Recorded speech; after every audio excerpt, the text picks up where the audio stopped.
Okay, not much to add from my observations about the last game at the post-game press conference. We played well, did what we needed to do. Offense, defense, special teams, very solid.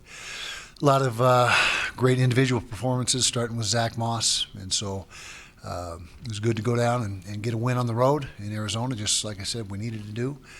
And now we turn all our attention to Colorado.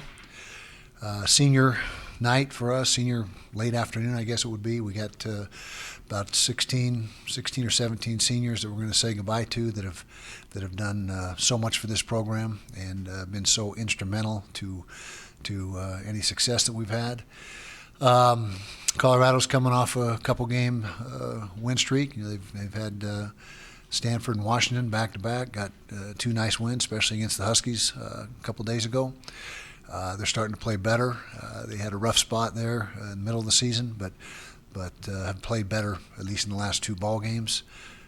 They got a lot of weapons. Quarterback's playing well. The receiver is a big-time talent, Chenault, and they got two receivers with over 50 catches, and Chenault being one of them.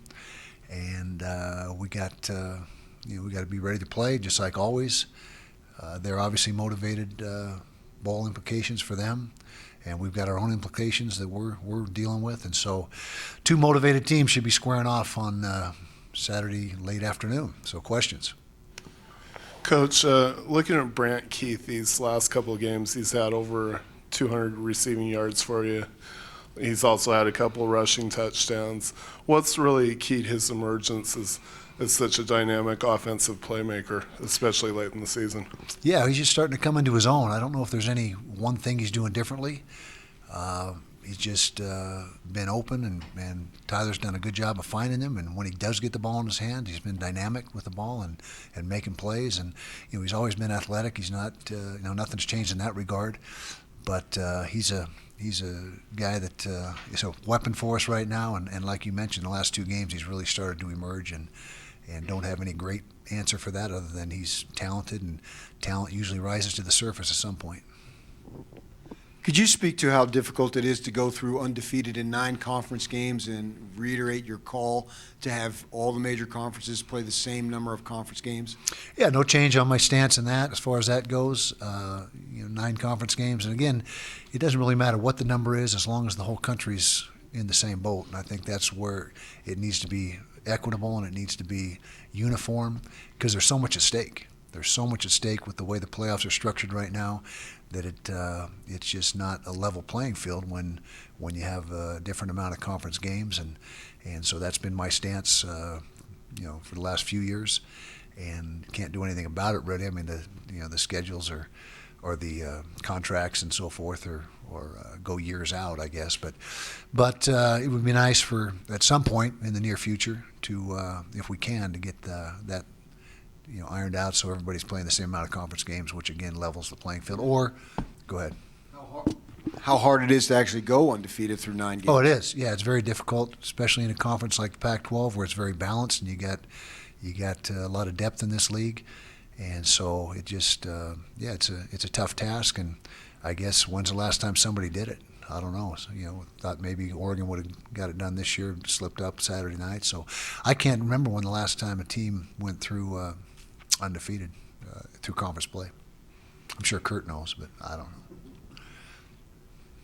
You always talk about the guys have to improve and people have to get better. Looking over the course of the season, which position group has improved the most in your mind? Oh, good question. Probably offensive line.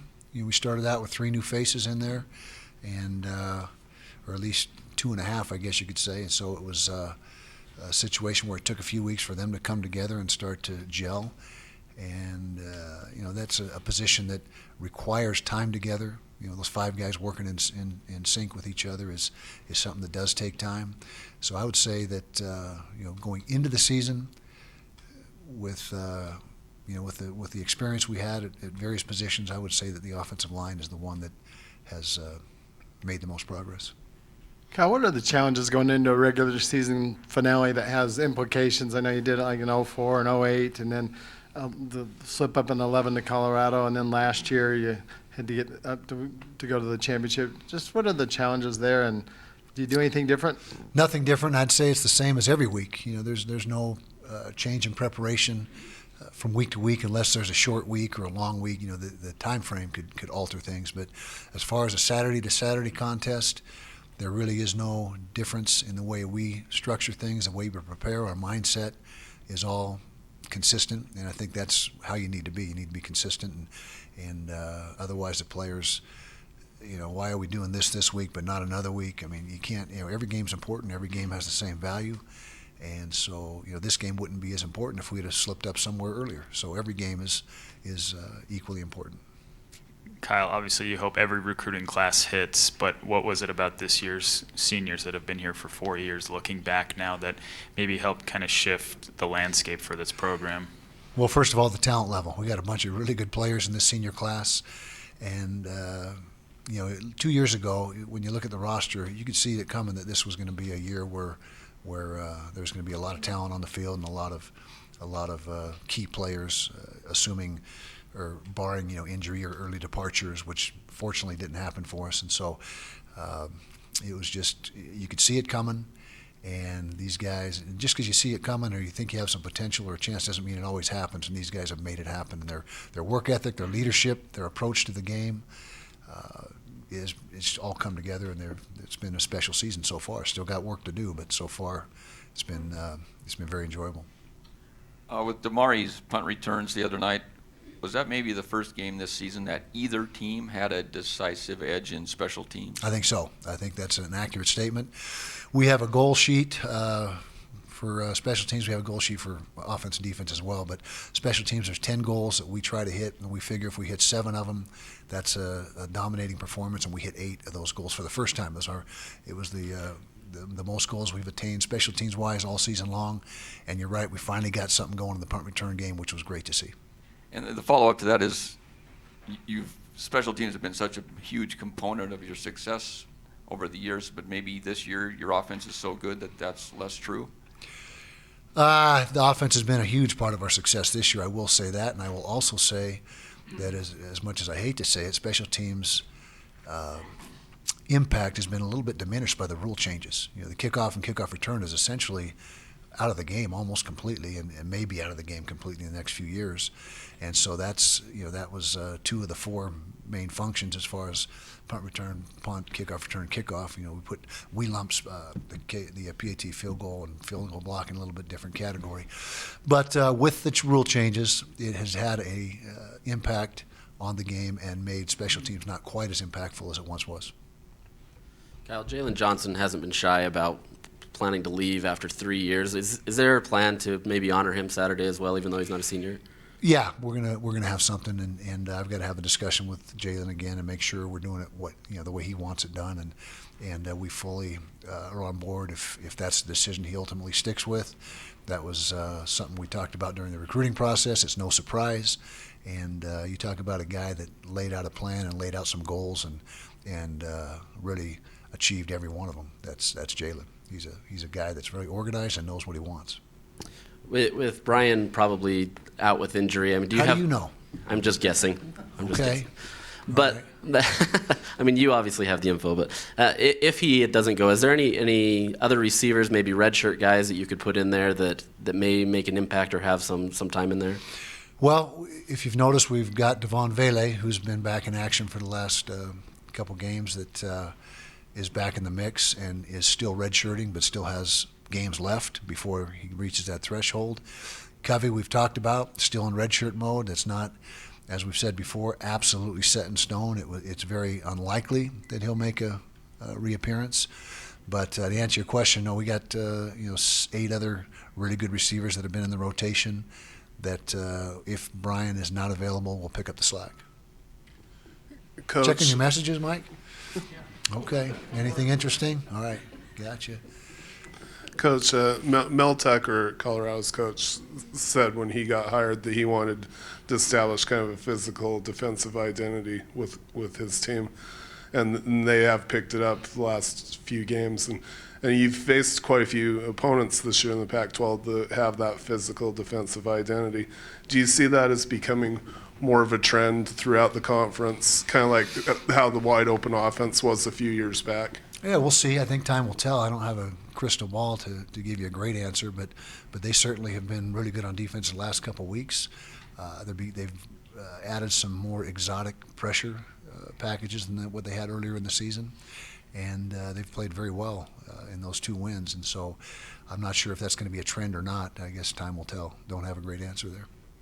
Coach, the 2 4th and 1s that didn't work. Did you identify what went wrong there? Is there any concern with short yardages going forward? No major concern. It's disappointing. That was one of the low lights of the game. We talk about the positives, and there's always negatives to correct. And the 4th and short, twice being denied. The penalties would be another one. You had too many penalties in that game, so we certainly address all that. But we had a little spatial problem with the pullers on one of the 4th downs, and we didn't execute it very well. It was the one in the field of play, and then the one in the goal line area. They just made a nice play. I mean, to credit them for making a play, but wouldn't. We're not second guessing ourselves. I mean, we felt like that was definitely the right calls to go for it. It just didn't work out for us, and the second half.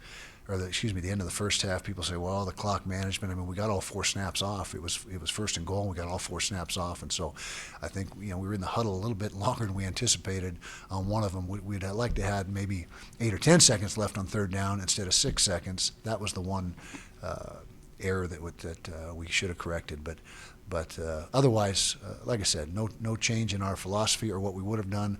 Just didn't execute as well as we should have, and credit Arizona for making the plays on both those stops.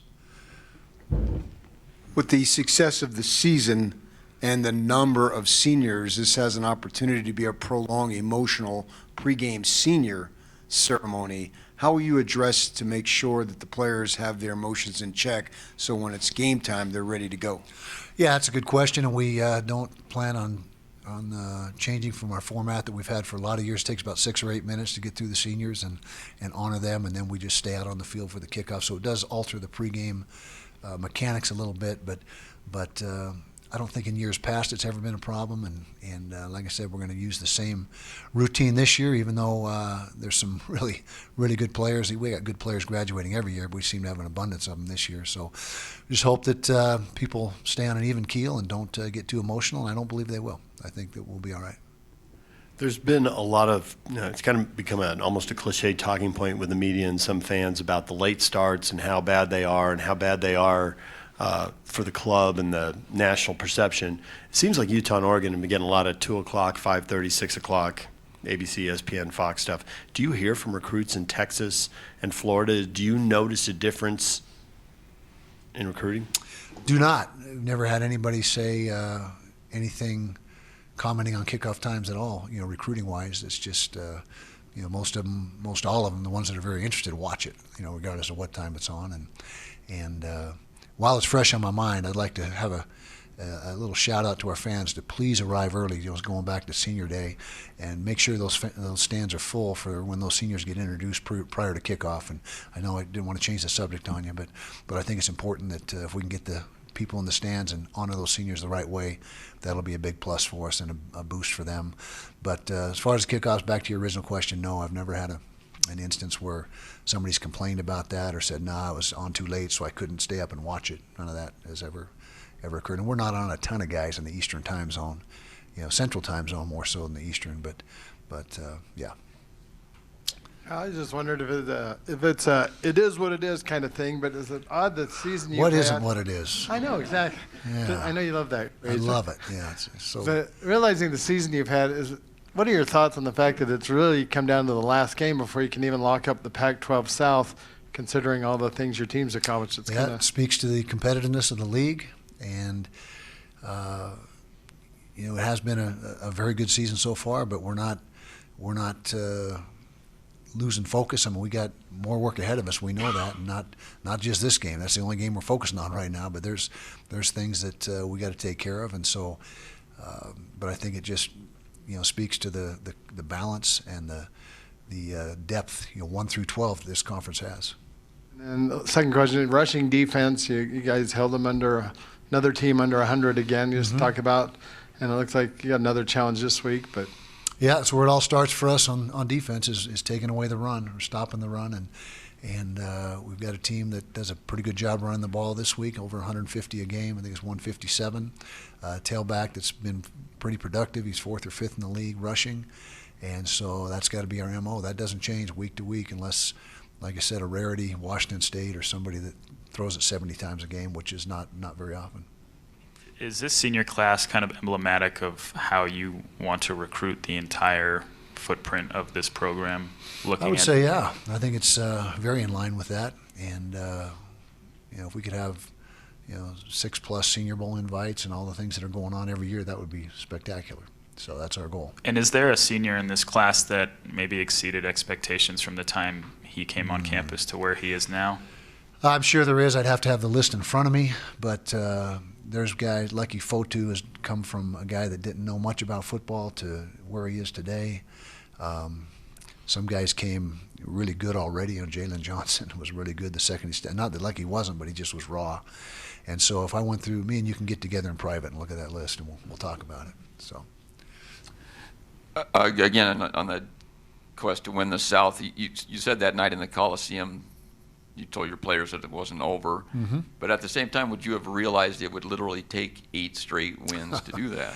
There was a good inclination of that. But like we've said all year long, you just worry about what's in front of you and just have some confidence that the league is competitive enough that a one-loss record in conference was probably going to be good enough. Speaking of Colorado's offense, how is Chenault maybe different than maybe some of the other receivers you faced this year? He's tremendous after the catch. He's a great runner. Some receivers after they catch the ball, there's not much there, and they, get a few yards here and there. But he is explosive after the catch, and really like a running back. After he makes a reception, he turns into a running back, and he could probably play running back. I mean, that's how talented he is, and if that's where he wanted to be and what he wanted to focus on, he's got the size and the talent to do that. But that's what really stands out with him is his run after catch ability. He's very dangerous. Coach, you mentioned penalties earlier. You had a lot early in the season, then you went way down to almost nothing, and then the last 2 games have been up again. How much of a concern, if any, is that to you right now? Well, it's a concern, but as I always say, you're looking for that. All penalties are not created equal. Some are just ignorant and unexcusable and should never have occurred, while others are just acts of being aggressive and maybe not quite using the exact technique you're looking for. And so we certainly were penalized too much in this last game, and we'll address it. But we don't want to curb aggression. You want to be aggressive as a football team, and you don't want to lose that. Who does Montez kind of compare to in the league as far as his skill set? Well, he's more of a pocket guy. He's certainly capable of running the ball, but he's more of a big stand in the pocket guy like maybe the Washington QB or Oregon's QB, those bigger framed. He's 6'4" or 5" and 225, 30 pounds. So he's a big kid, can run, but they don't utilize a lot of QB runs with him. Very few, if any. There's a QB draw here and there, and he'll pull the ball in his own read on occasion. But as far as Q counter and the typical Q runs that you see oftentimes in spread, that's not their deal. Not that your team has had any issues overlooking, but is the Oregon loss another good reminder to this team that anything can happen in this conference? I think it is. I think it's another illustration of what can happen in this league if you're not ready to play and you're not completely focused. And I'm not accusing Oregon of not being ready to play, but you better be ready to play each and every week. Did you talk with Tyler, or maybe it was Andy? He carried the ball 18 times against USC. He's only carried it 29 in 7 games since then. It seems like a real turning point in the way he plays. Part of that is his health. He was banged up for a good portion of that stretch since SC. But the other part was by design, and Andy and Tyler talked. It was mainly Andy and Tyler and making sure. And plus, it's not only Tyler's mindset, it's the play calling. Andy's tailored the play calling to reduce that load. And you saw Jason Shelley pick up some of that load in some of our games. And so I guess the answer is yes, there's been conversation with Tyler to not be as eager to run, and then also in the play calling, which puts him out of harm's way, and also due to his limited mobility certain weeks.